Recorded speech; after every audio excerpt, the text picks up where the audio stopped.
Alright, bossos, it is time we talk about 8th Agent Bunny, where she's on the tier list, how to properly build her when it comes to the gear, the skills, the cube, team recommendations, if it's worth pulling for dupes or not, and everything else in between. As usual, before we start, hello there, welcome back to the Waifus. I'm Sefhi, your favorite gambling addict. Today's topic, 8th Agent Bunny. She looks so good, bro. Both bunnies look really good. I'm really happy with this patch. If we remove Rogue, personally I don't like it.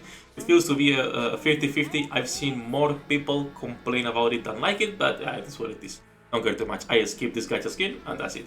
Now, that said, let's talk about this beautiful lady right here and how to properly build her. Before that, where she is on the tier list, Sefhi, where have we decided to put 8th Agent Bunny? Well, she is a T1 character for the moment. So if we go to first 2 characters and we scroll down here, she is, in my opinion, at the same level as Grave. In fact, depending on the composition of what you are doing, she's gonna be better than Grave, but Grave obviously will provide better personal damage, will provide better rotations because of her burst, and I feel they're gonna be using for different things, even if both are targeted or oriented toward those peers characters, right? That's it. T1 unit, great position to be in. I think she's an alternative to the current strongest units in the game, which for a B2 it's Crown, right?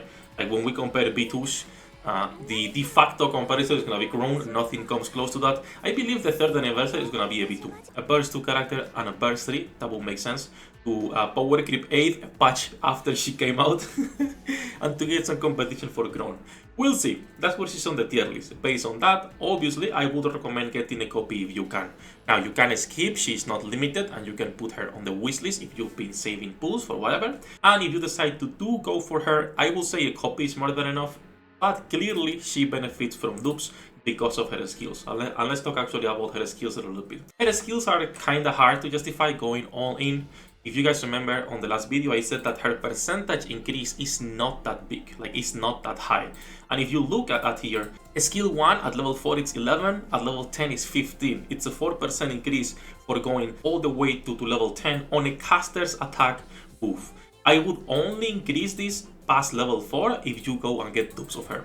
If you don't get dupes, this can stay at level 4. Of course, 13 is going to be better than 11 when it comes to the attack buff, even if it's only a 2% increase. But I will say level 4 is enough for a base copy, not full investment. And if you're going for more copies or you want to fully invest into her, you could be taking this to level 7.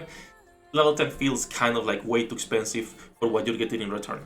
Skill 2 is the same thing, but at least a skill 2 you can be going for level 7 just because the pierce and the attack are going to be increasing a little bit more. It's nice. Her own attack I didn't include on this example because it's not really that worth it. But as you can see, both skills don't increase that much. The one that does change is the burst. The burst actually goes from 38% at level 4 attack damage to 55%. The pierce doesn't change that much, but the attack damage is what we're looking for. The pierce is great, but attack damage is a global buff. Doesn't matter what character we're putting with her on the team, right? So I will say it's good to be going like a 4, 7, 7, 10, or maybe if you want to be going all in, 7, 7, 10 is a good place to be as well, right? That's what I have right now myself. When it comes to the gear, she's like a really simple character to build. There's only one thing you care about, it's gonna be max ammunition capacity. So she can keep shooting and not have to worry about her stacks and about anything else. She's also pretty slow because she is a 2-second reload, 1 second full charge. So outside of the max ammo, if you get lucky, some charge speed is gonna be nice. And then attack and elemental, they're always good. Okay, they are stats that when we talk about min-maxing your damage, they will always help, but it's too expensive for a support character, so it's like low priority. Attack, charge speed, any other offensive buff, be it your charge damage, be it your attack, be it your elemental damage in this case, right? So that's for the stats, that's for the skills. When it comes to the cube, I would only recommend going Resilience. The only reason to switch from Resilience and running either Bastion or your Wingman cube would be if you are running other characters on the team that can buff reload the speed. If you don't have anyone who can buff reload the speed, stick to Resilience, is the best cube. Just like almost any character in this game, alright? Just like basically any character in this game will benefit from that. And there are like a few more things when it comes at least to 8. For the build, like I was saying earlier, for 7, 7, 10. Then when it comes to the cube and the lines, it's a pretty simple character to build. When it comes to pros and cons, there are a couple related to the skills. We can start with the pros and then we go into the cons if you want, but the pros themselves is like this is a pretty cheap character to build because you don't need to be going all in order to see already her buffs. Like a 447, it's already enough for you to get a fantastic buffer. early on, 447, and she will work already, and she doesn't need overload. Overload gear as long as you are running already resilience, it's gonna be decent, but of course she will benefit from it, right? So even at low investment, she's a fantastic character and pretty cheap to build. And then she becomes one of the strongest pierce buffers in the game if you can maintain her minimum effective range. Alright, so let's talk a little bit about this minimum effective range. The minimum effective range is pretty simple, and we already talked about this the other day, but let me actually go to campaign so we can take a picture, and it's gonna be easier to explain that way, I'm pretty sure. So if we go to effective range right here, as you can see, it will tell you what weapons are effective at what range, right? So let's go to paint to show our fantastic artistic skills. So when it comes to aid, by default, she can only apply her buffs to enemies that are far away. Right? This is simple to understand. Unless the enemy is far away, her buffs will not proc. In order for you to be able to apply your buffs at mid-range, two things need to happen. Either you get full stacks on your skill 1, so every time you are shooting full charge, she's getting 1 stack, if it's minimum range, right?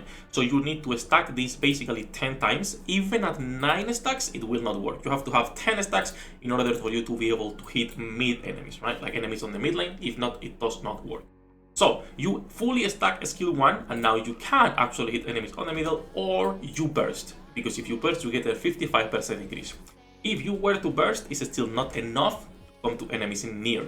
In order for you to get the enemies that are near, you need to both fully stack skill 1 and also you need to burst. So the enemies on the front only happens when you burst and when you have all the stacks on skill 1. But basically she will keep almost 100% uptime on enemies on mid after you fully stack for the first time, right? Which is gonna take like what, 10-15 seconds, whatever it is, right?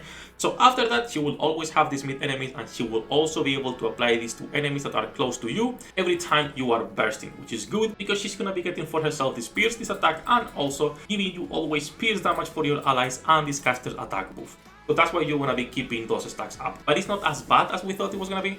We thought it was going to be harder to maintain, but it's pretty simple and it doesn't require that much effort. Even on auto, you will be able to do everything. But sometimes, depending on the enemy, and that's why this is a con, you might need to manual to properly apply the pierce buffs. Again, this depends on the stage, on the enemies, on the boss, but for the most part, auto will work.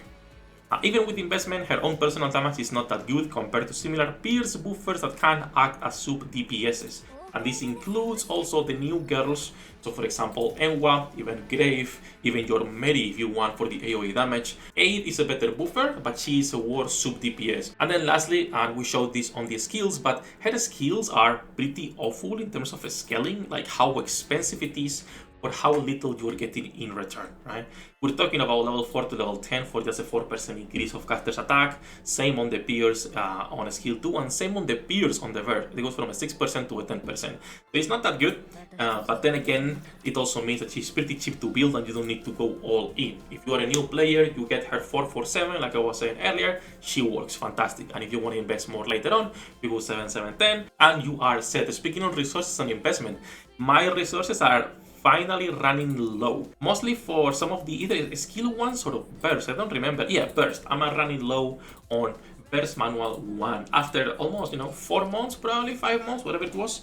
This was from the Drake event. I was able to invest on a lot of characters thanks to the Drake event. So please shift up another Drake event. I need it. You cannot invest 10-10-10 on the characters even with that event, but still it helps tremendously.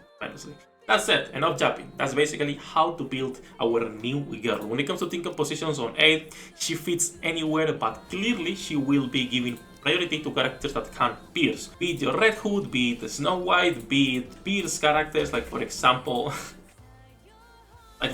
Neve, things like that, alright? If you want a full list of characters that can actually burst, unless I am missing any character, which I could be missing some of them, this is the list of characters that will gain pierce one way or another. I don't remember if base Laplace gets pierce. Isn't it only the treasure? I don't remember. But this is the full list, which some of them I always make fun because I forget that Makima actually gets pierce. But enough jumping, that's gonna be basically for the full review on our new 8th Agent Bunny. As usual, we are live every single day. Any questions you guys might have, feel free to leave a comment down below. Good luck with your pool, dinner, and I'll see you on the next one.